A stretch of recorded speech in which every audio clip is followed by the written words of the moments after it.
Добар ден, вести во 18 часот, во нив ќе гледате. Мицкоски и Пленковиќ во Охрид потпишаа договор за стратешка соработка. Членството во ЕУ останува императив, но не по секоја цена. Нема повеќе можности за идентитетски отстапки. Ми веќе 13 година у членству. Нема пластичнијeg примера од тога колико е ова ситуација неправедна. Собранието го изгласа заемот од 260 милиони евра за буџетски потреби и враќање на стари долгови. Ако економијата е толку силна, зошто на буџетот му е потребна парична инфузија за ликвидност? Ниту еден нов генериран долг на оваа влада не е направен, а да не се санираат стари долгови земени од претходната влада. Свлечиштето кај католичка под лупа на обвинителството. Во најава и одземање лиценци. Демнели опасности за околните објекти. Крајен сигнал дека мора нешто сериозно да се преземе. Влен тврди дека решението за правосуден на албански е пред финиш. Меѓути со порака до студентите албанци. Треба да славиме, нема потреба за протести. Мајските плюс 30 ја вжештија линијата на брзата помош. Во последните 2 часа имаме едно 7 до 8 интервенции, губење на свест, колабирање на граѓани.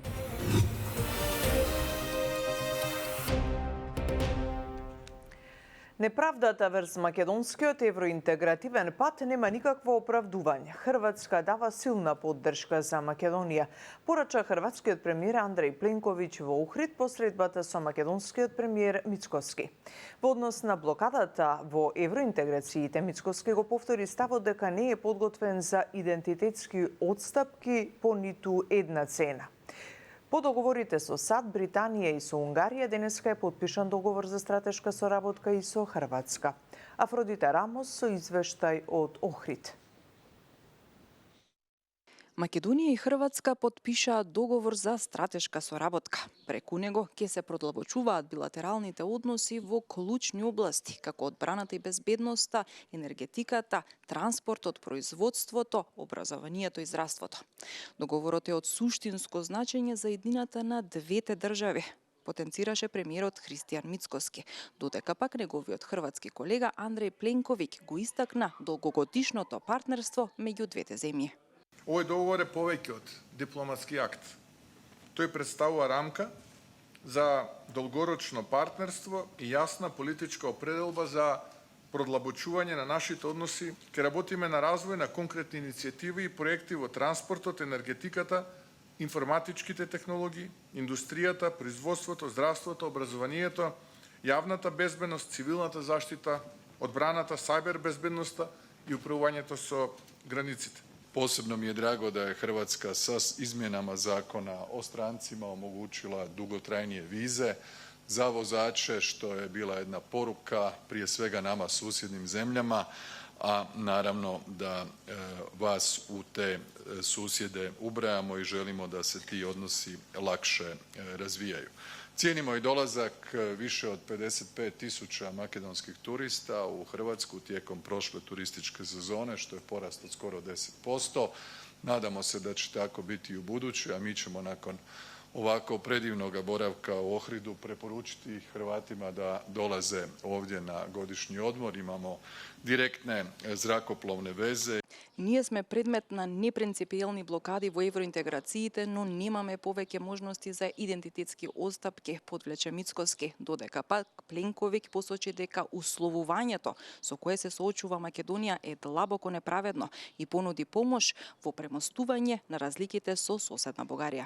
Kad je riječ o europskom putu prema članstvu Sjeverne Makedonije, Hrvatska je tu snažan zagovaratelj, konzistentan, podržavamo vas od prvog dana. Mi smo na neki način, ja se prisjećam tih trenutaka 2000. godine, Hrvatska je lovila korak za vama.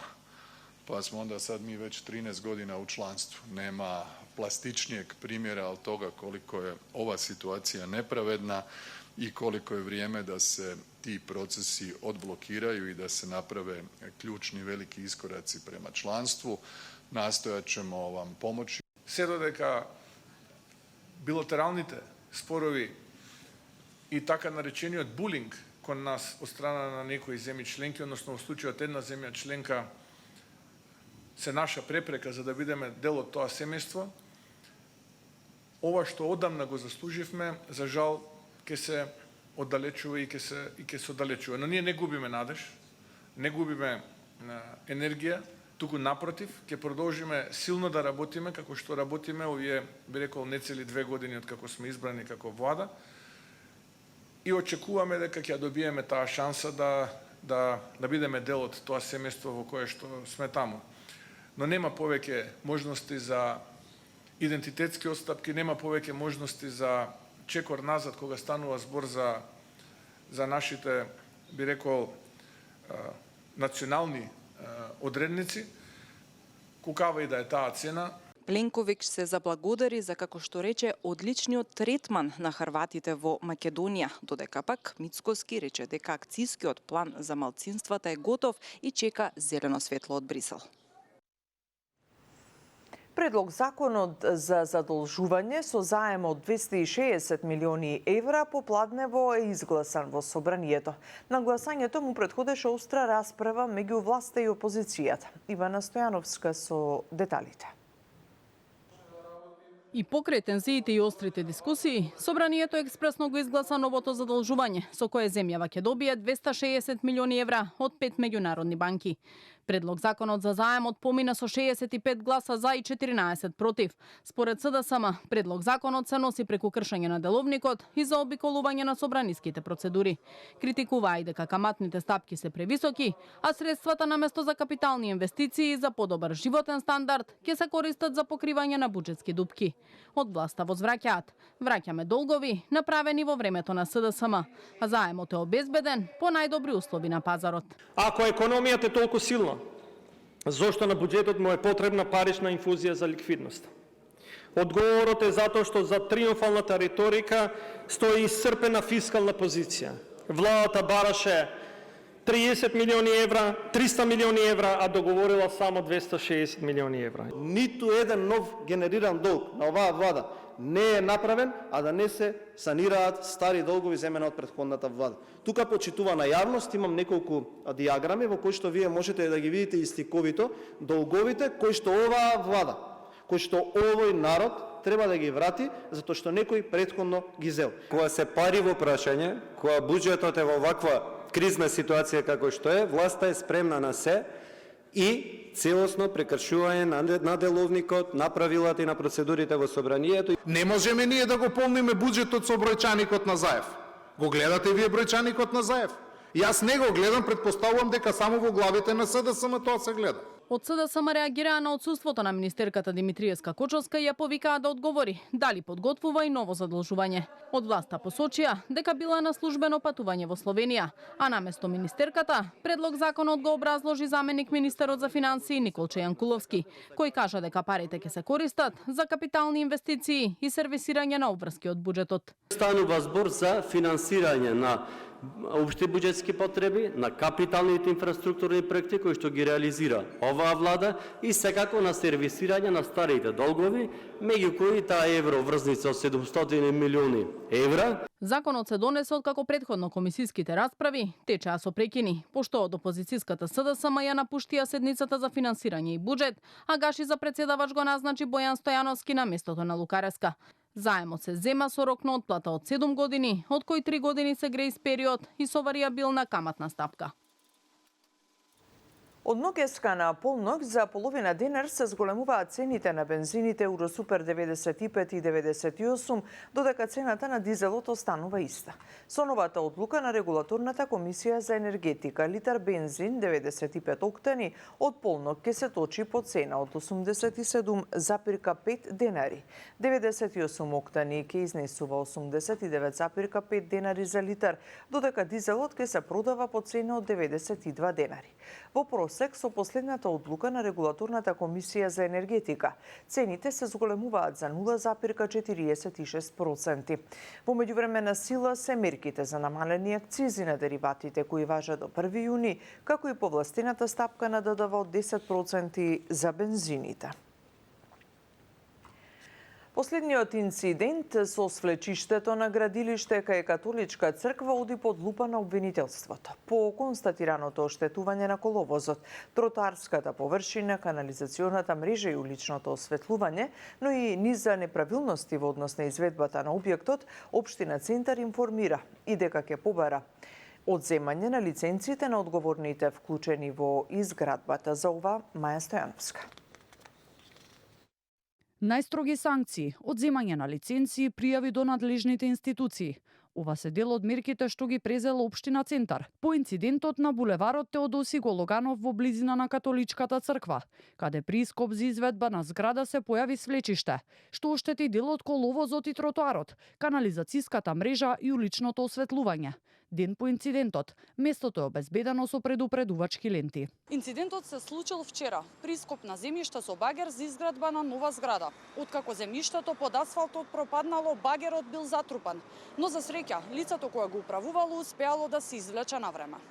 Изведувач на објектот е компанијата Конструкциони Инвест Дуел Тетово, додека за надзор било одговорна компанијата Хигах Конструктион Дуел Гостивар. Ни за неправилности при изведбата на објектот, покажал извршениот увид од инспекцијските служби од Општина Центар, Министерството за внатрешни работи, Државниот градежен инспекторат и секторот за урбанизам, пошто градоначалникот Горан Герасимовски најави најстроги законски казни. Од страна на градежниот инспектор на Општина Центар ќе биде побарано одземање на лиценците на одговорните лица вклучени во изградбата, а Општина Центар ќе побара и утврдување одговорност од надзорот и изведувачот на објектот поради несоодветно и несовесно постапување, согласно законските прописи. За случајот ќе следуваат и соодветни пријави и постапки пред сите надлежни институции. Велат од Општина Центар и додаваат дека за случајот го информирале и јавното обвинителство, кое ќе проверува дали има кривично дело. На терен излегува и професори од градежниот факултет за да изготват стручна експертиза за состојбата и можните ризици.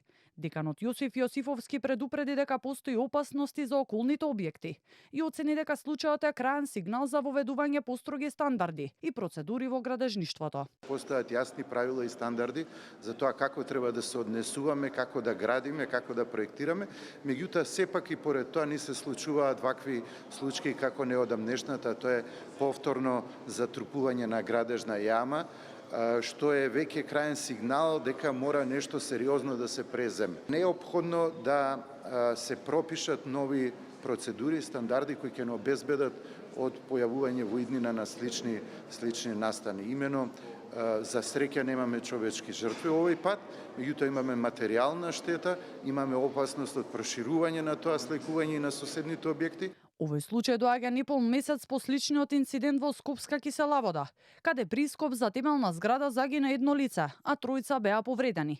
За случајот истрага отвори основното јавно обвинителство, од каде велат дека се уште се работи за утврдување на фактите и околностите и дали за случајот ќе има кривична одговорност.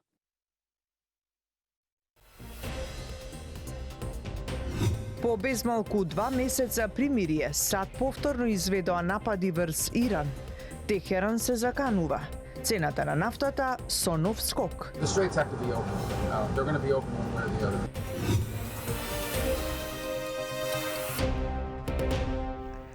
Светиот архиерейски синод на Македонската православна црква Охридска архиепископија денеска на редовна седница формираше комисија за решавање на материјалната состојба на новоформираните епархии. На седницата за нов член во постојаниот состав на синодот е избран митрополитот Струмички, господин Наум, а негов заменик митрополитот Европски, господин Пимер. Разгледани и усвоени биле годишните извештаи од епархиите на МПЦ Охридска архиепископија во татковината и диаспората, при што се обрна посебно внимание на оние показатели кои сведочат за демографската состојба кај македонскиот православен народ. Воден од пастирска грижа, Светиот Синод одлучи да формира фонд за подкрепа на многудетни семејства, разгледувајќи состојбата на духовното и културно богатство на македонските храмови и манастири, како што информираат, Синодот со жалење констатирал дека заради немање доволно стручни кадри кои би го конзервирале, тоа се наоѓа во лоша состојба. Светиот Синод апелира до надлежните институции неодложно да преземат соодветни мерки, со цел да го зачуваме она што ни е оставено од нашите претходници. Изет Меджити не ги потврдува наводите на првиот вице-премиер Беким Сали дека конечното решение за правосудниот испит се очекува да се случи до четврток, откако предлогот ќе биде усвоен од работната група. Меджити не дава временска рамка кога би било подготвено решението, а на студентите албанци им порача дека нема потреба да протестираат, туку да слават. Јана Јосифовска има повеќе. Додека албанските студенти во Тирана попладнево организираат протест за поддршка на колегите од Македонија за правосуден испит на албански јазик, од Влен уверуваат дека нивните барања се слушнати и причина за протест нема, за разлика од вице-премиерот Беким Сали, кој во телевизиско гостување изјави дека конечното решение на работната група за правосудниот испит на албански јазик ќе биде готово во четврток. Ко-председателот на Влен Изет Меджити вели дека се уште се работи на законските измени и очекува тие да финишираат за скоро. Ги повика студентите да не протестираат, туку како што рече, да слават дека ќе можат да полагаат правосуден испит на албански јазик. Но што точно ќе содржат законските измени и дали ќе бидат испратени до Венецијанска комисија, детали нема. Ги поздравам студентите и мислам дека ова е заедничка победа и треба да славиме. Нема потреба за протести, нема веќе кауза, мислам, нема причина и потреба да протестираат. Заедно треба да прославиме за победата дека после 25 години ќе можат да правосудниот испит да го полагаат на албански јазик. Таму се мали корекции, значи мали измени во законот и така да нема да се влече тоа за правосудниот испит. Викендов од Свечената академија за 24 мај, решение за прашањето наскоро најави и премиерот Мицкоски и побара поддршка од јавноста, но ниту тој не кажа што би предвидувало тоа. Многу брзо ќе дојдеме до решение кое треба сите да го поддржиме и кое ќе отскокнува над поединечните партиски и можеби политички интереси. Во однос на владината реконструкција, која премиерот Мицкоски ја најави за почетокот на јуни, Меджити вели дека уште нема одлука дали и кои кадри од Влен ќе бидат дел од реконструкцијата и кој ќе ги замени министрите Лимани и Фетаи. Прашањата за принципите и ресорите очекува доправа да се најдат на маса со владините партнери. А лидерот на новоформираниот албански сојуз Зијадин Села поднесува нов предлог закон за правична застапеност. Според Села, законот предвидува вработувањата во општините да зависат од застапеноста на етничките заедници. Сања Трајковска Ставров за ова. Додека владиниот предлог закон за правична застапеност се изгуби во собраниските лавиринти и текстот се уште не е јавно објавен, иако во законодавниот дом е пристигнат пред еден месец, Зијадин Села од Алијанса за албанците достави свој предлог паралелен на владиниот. Тој вклучува вработување по етнички квоти врз основа на демографски податоци со можност за задоцнато попишување. Во него се предвидуваат и казни од 10 до 20.000 евра за секоја државна институција што нема да вработува пропорционално, а од 3 до 6.000 евра за директорот. Во институциите кои се опфатени со законот е Инспекторатот за труд, кои имат за право за да дават опомена ако не се почитува законот и ако во рок од 30 дена не се променува, конкурсот се прогласи ништовен и треба да се повтори. Од друга страна, предвидени се и казнени мерки во пари, институциите од 10 до 20.000 евра. Ако мерит систем би значило, не знам, најавување за укинување на БДНТР, на законот за јазици и така натаму, за мене тоа не е мерит систем. Тоа е да бидеш пристрасен и да имаш предрасуди.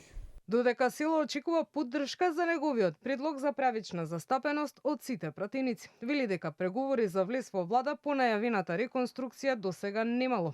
Кажа дека би седнал на маса да разговара, ама пред се за уставните измени со цел да се отвори патот кон Европската унија, наместо 20% во уставот да стои албански јазик, да има БДНТР во уставен и да се спроведувал законот за јазици.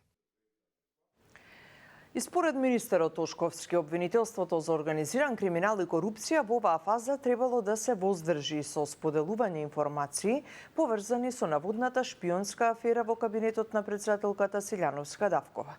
МВР следната недела до обвинителството ќе ги достави извештаите од анализираните податоци од компјутерската опрема. Михајло Видимлиски. Следната недела Министерството за внатрешни работи до обвинителството за гонење на организиран криминал и корупција ќе ги достави извештаите од анализираните податоци од компјутерската опрема во кабинетот на претседателката Гордана Силјановска Давкова. Обвинителството пред неколку дена соопшти дека отворило истрага поради сомнежи за шпионажа во претседателскиот кабинет лани во декември, но и дека иако пред 2 месеци доставило наредби, од МВР досега не добиле никакво известување за резултатите од преземените дејствија. Министерот Панче Тошковски во интервју за 360 степени вели дека е изненаден од начинот на кој обвинителството споделило информации за предистрагата со јавноста, но и дека според него целта е да се изврши притисок врз министерството. Во текот на наредната недела, согласно информациите кои што ги имам, ќе биде постапено онака како што треба со анализа на сите потребни документи кои што ги има Министерството за внатрешни работи и ќе биде доставено известување до јавното обвинителство.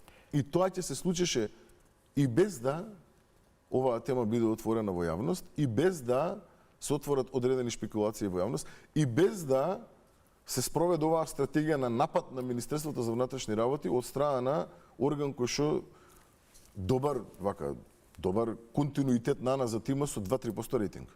Сакајки да се префрли тежата на непостапување. Од обвинителството денеска нема нови детали околу предистрагата за овој случај. Претседателката Силјановска Давкова пак во ТВ гостување од петокот ја отфрли можноста од нејзиниот кабинет да се извлекувале доверливи податоци. Таа вели дека сите дописи што ги добива од НАТО, Агенцијата за национална безбедност, Агенцијата за разузнавање и од Генералштабот се во печатена форма и од никој освен неа ги нема видено. Дел од медиумите во меѓувреме објавија дека IT експертот кој е под сомнеж бил пензионер кој порано бил припадник на специјалната единица Волци. Бил преземен од кабинетот за време на поранешниот претседател Ѓорѓи Иванов, а истата функција ја вршел и за време на претседателскиот мандат на Стево Пендаровски и на претседателката Гордана Силјановска Давкова. Претседателката Гордана Силјановска Давкова утринава додели награди за иновација, лидерство и влијание во IT екосистемот. Таа како покровител на настанот, организиран од иницијативата за поддршка на жените во IT секторот Women in Tech во Македонија, порача дека во дигиталната ера интелектот не живее на едно место, туку насекаде во светот. Според претседателката, кога половина од популацијата нема целосен пристап до просториите каде се создаваат технологиите, тогаш слабе е општеството. Вели, низ историјата жените придонесувале многу повеќе од колку што времето го признавало истото, а нивниот труд останувал потивок од нивните резултати. Директорката на Women in Tech Macedonија, Моника Ризовска-Таневска, упати порака дека една личност може да започне една идеја, но сите заедно создаваат движење. Како жена, се радувам што повеќе од половина од истражувачката заедница кај нас ја сочинуваат жени. Ова укажува на сериозен интелектуален потенцијал, на огромен, се уште недоволно искористен ум, знаење, креација и иновација. Ако можев јас да станам претседателка, може и секоја од вас. Вие сте доказ дека Македонија има талент, визија, потенцијал кој заслужува да биде признаен и глобално. Не само тука. Ова не е само церемонија на награди.